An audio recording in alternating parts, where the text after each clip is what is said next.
안녕하세요. 한 주도 잘 지냈죠? 네, 로마서 하루하루 읽는 것이 쉽지 않겠지만 오늘도 여러분들의 모습을 보면서 참 대단하다라는 생각이 듭니다. 말씀으로 함께 씨름하는 여러분들 모두 하나님의 지혜가 있기를, 그리고 여러분들에게 복음의 능력이 삶으로 경험되기를 소망하며 나아갑니다. 로마서는 총 16장입니다. 6장까지 한 3분의 1 정도를 읽었고 이번 주까지 읽으면 거의 반 이상을 읽게 되는 건데 조금 더 힘내서 읽어 봅시다. 이번 주는 7장, 8장, 9장입니다. 7장에서는 율법의 역할에 대해 이야기합니다. 율법은 어떤 역할을 하느냐?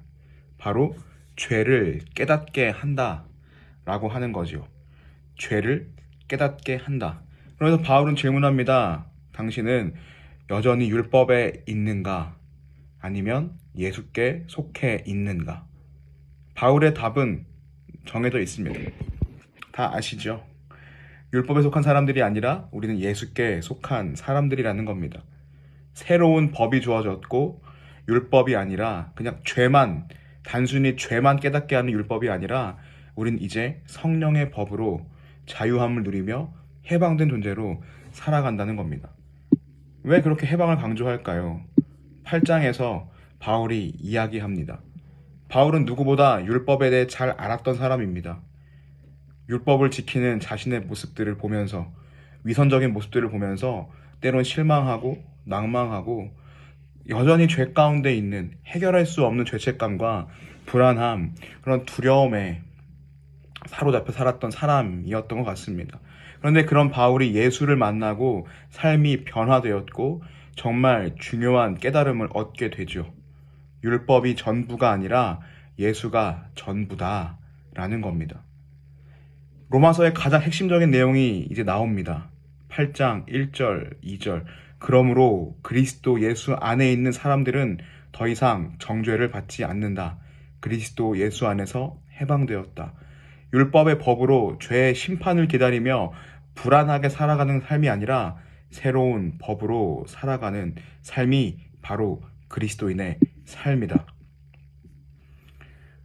여전히 예수를 만났다고 해도 옛 자아가 늘 꿈틀거립니다. 여전히 자유함을 누리지 못하고 이기적으로 내 정욕만 채우려고 살아가는 모습들이 바로 여러분들에게, 그리고 저에게 있음을 보게 됩니다. 그런 상태에서 우리를 해방시켜 주신 예수님을 기억하시면서 8장을 읽었으면 좋겠습니다. 난 여전히 할 수 없지만 우리를 불쌍히 여기셔서 성령을 보내주시고 도와주시는 그 하나님의 사랑을 여러분들 모두 경험하기를 바랍니다. 9장에서 이스라엘에 대해 이야기합니다. 이스라엘은 하나님께 먼저 선택을 받았고 율법을 삶의 기준으로 주셔서 하나님의 백성답게 살아갈 수 있는 기회를 얻었고 그것이 바로 은혜였지만 이스라엘 백성들은 율법만 중요시 여겼다고 바울은 이야기합니다. 율법만 중요시 여겼다는 것은 하나님은 두 번째라는 겁니다.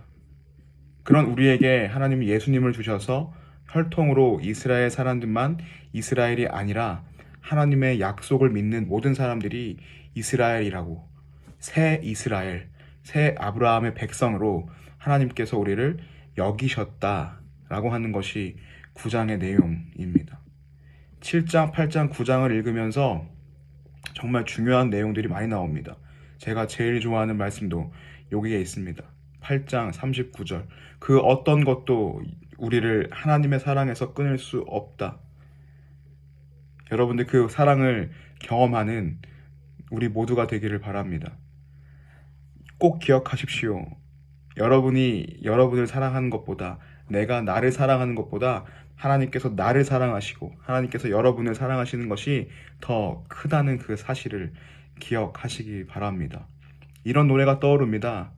그 사랑 때문에 못 불렀죠? 죄송합니다. 하나님께서 여러분을 사랑하셔서, 한 사람 한 사람을 사랑하셔서 나를 살리기 위해 대신 벌을 받으셨다. 그 사랑 때문에. 율법의 법이 아니라 성령의 법을 따라 사는 여러분들이 되기를 바랍니다. 이번 한 주도 로마서를 읽으면서 하나님의 사랑을 깨닫는 우리 중고등부가 되기를 소망합니다. 화이팅!